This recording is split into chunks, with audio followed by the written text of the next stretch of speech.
Okay, so let's talk about this. This is the Beast Pro 3, or the ZLL 906 Max. And ZLL, or ZLRC as they used to be known, they've been churning out beasts at a pretty decent rate. This is actually the fourth iteration of this thing. I know Beast Pro 3, but there's actually four. And as you can see, this thing has obstacle avoidance. Does it work? Yeah. It does. So we've got obstacle avoidance. We've got a 4K camera. We have a follow me mode. These are things that the DJI Mini 2 doesn't have. So this thing at $200 is a better buy. I can't say that with a straight face. Find out why that's not true in a second.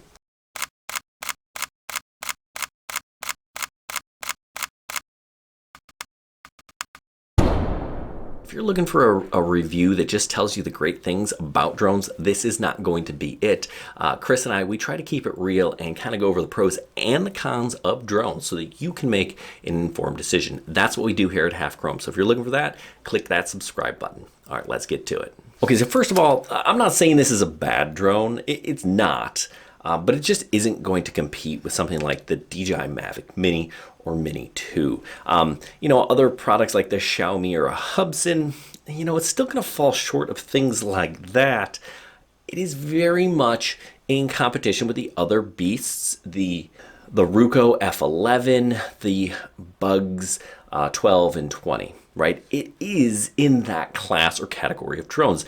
They're good beginner drones, but they're not something you're going to be able to use to capture quality or high quality footage. Now, if you're just looking for something fun to fly, this is a good beginner drone for that. But in terms of image quality, refined polish, this isn't going to be the drone. Now, they've made some really nice differences, upgrades, if you will, to this model. And I do think in the future, ZLL, they're on the right path. So they could put out something perhaps that could compete. They're just not there yet. Let's start by talking about this obstacle avoidance. This thing pans around and is looking for obstacles, and it does really work. The problem with it is it's not really obstacle avoidance. It's I sense an obstacle, I'm going to stop it, I'm not going to go anywhere. And if that obstacle is kind of off to the side a little bit, it isn't going to fly forward. In fact, if it senses an obstacle, you can't fly forward, left, or right. Your only option is backwards.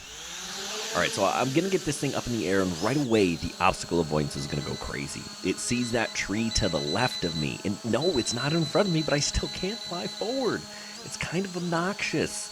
I just kind of wish I could turn it off, right? I just ended up taking the avoidance sensor off this drone entirely so that I can fly it. Still not high enough that it works.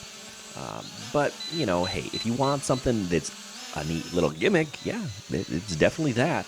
And it does work, right? It's going to keep you from flying into things for sure, but it's also going to limit your flying too. And I'm not really a big fan of that. And actually, that did in fact cause a crash. I got this thing up in the air. It sensed a tree. It was super windy. It blew it into the tree. And all I could do was pull it back to avoid the tree. And I had been spinning, ended up crashing because of obstacle avoidance. So what I would recommend actually is not to use it. You can pop this thing off, and then it flies basically like the Beast Pro 2. Now, I do think there are some upgrades. This is supposed to have a longer flight time and electronic image stabilization to go with the 3-axis gimbal. So it is a moderately better drone anyway. And if you like this, it looks super cool. It's shooting lasers. Yeah, sure. So for $200, that's what you're getting. Now let's talk about the camera itself. Now it says 4K, but that's kind of a misnomer. It's actually 4K photos, 2K video. Basically, you're getting HD quality. Now there are two modes. Make sure you shoot in HD, otherwise you're getting a really, really low bit rate. As it is, the best bit rate you're getting out of this thing is like 11 or 12 megabits per second, and that's not super great, but it's not terrible. It has a small sensor. I believe it's 1/3.2 inches, so it's not going to do great in low light situations. But I did take it out at night, and I was able to get some usable footage. A little bit of color grading, a little bit of horizon tilt, and you get some quality pictures and video. It does, I think, a better job of taking pictures because you can kind of edit them a little bit easier, I think, in post than videos. But, you know, again, you're getting $200-ish quality out of this drone that costs a little bit less than $200. It's definitely on par with some of those other drones and not a bad option if you're just looking for something to fly and have fun with. All right, so let's get this thing in the air and take a look at some of the footage. Now, this is footage on a semi-cloudy day. You'll notice the aspect ratio is off just a tiny bit. It's actually 2048 by 1080. So you'll see tiny black bars at the top and the bottom. All right, so this is me kind of adjusting it full screen. You will also notice that kind of as I fly, from time to time as I turn, you will get some propeller shots in the video, and that's, you know, that's not great, but the gimbal does do a nice job of stabilizing footage. Nice little flare there. Some propellers upper left corner. Now this is daytime, and this is where it's going to shine. This is where it's best. I also flew it out at night, you know, kind of a sunset. You'll notice the horizon is tilted. That just kind of happened. I also have the odd 2048 by 1080 aspect ratio. Now here, I kind of played with the colors a little bit, adjusted a little bit in post. And, you know, you can get some cool stuff for sure, even with this smaller sensor. I do think that this video looks okay. Maybe it's a tiny bit oversaturated.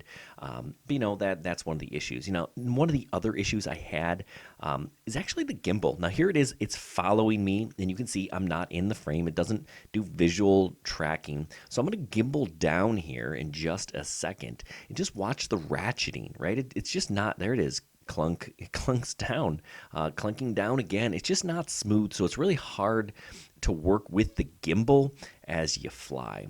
Now, I do like the pictures coming off this thing. Like I said, they're 4K pictures, so here's just a, you know, pretty standard picture here. Daytime, some trees. Here's an almost sunset picture. Then here is a picture that I kind of doctored a little bit because I wanted it to look pretty. So that's what you're getting out of this camera. Now, the flight time is rated at 23 to 25 minutes. I was getting about 20 minutes or so when I was flying. Now, I don't have the Beast Pro 2, but it's definitely a larger battery from the original Beast Pro, so that's nice. But the problem with this battery is that it takes forever to charge, 6 full hours. So you got to plan ahead. There are 2 and 3 battery packages. That's going to bump the price to $225 or $250. The remote controller is different, upgraded from the Beast Pro or the Beast Pro 2. It's got this kind of neat little texture LCD screen here. Phone goes up top, and the battery charges internally, so that's kind of nice. You don't have to worry about AA batteries. The app works well. It's the ZLL Pro app, pretty much the same as the HF Fun app or whatever that was before. But it's kind of buggy. You know, I would tell it to follow me. Sometimes it'd be like, nah, I'm good. I'm just gonna stay out here. Or it'd say, okay, nah, change my mind. Or sometimes it would follow me. You know, there's follow me, there's orbit. Return to home did work pretty much every time I used it, which is a bonus. But again, I just want something that works every time I fly. When I take out my Mini or my Mini 2 or my Mavic Air, or even my Xiaomi products, they do what they're supposed to do 100% of the time. If you ask me, that's kind of a big deal. Now, again, I know I'm paying $200 for this drone, so I can't expect the world, but I do expect it to work when I ask it to do something. Again, this isn't a bad drone, and it's on par with all of those other drones. Same sort of thing. You know, the polish just isn't there, right, on this, the Roku. The bugs, actually, I would say they kind of figured it out. MJX does a nice job. The Bugs 12, the Bugs 20, I do really like both of those, but they don't have gimbals, right? They're electronic image stabilization only. And I think that's kind of a little bit of a drawback. I do prefer the actual gimbal for better footage. Now, ZLL has always included a nice bag, which is, you know, not to be understated, but it is nice to have a carrying case to go with your drone. At the end of the day, would I recommend the Beast Pro 3 or the Beast Pro 2? It's kind of hard for me to recommend this one because really the big difference is the obstacle avoidance, which I'm just not using. I just take this thing off and fly it, and then it's basically the Beast Pro 2. So, you know, if you're looking to save some money, the Beast Pro 2 is about $160 right now on sale. I suppose this camera probably is a little bit better.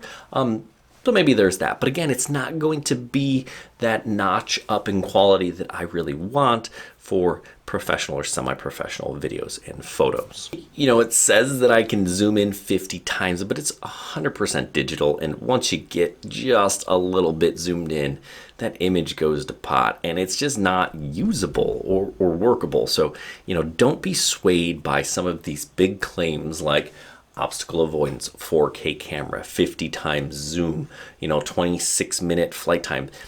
Yeah, that sounds really good on paper, but when it comes down to it, no.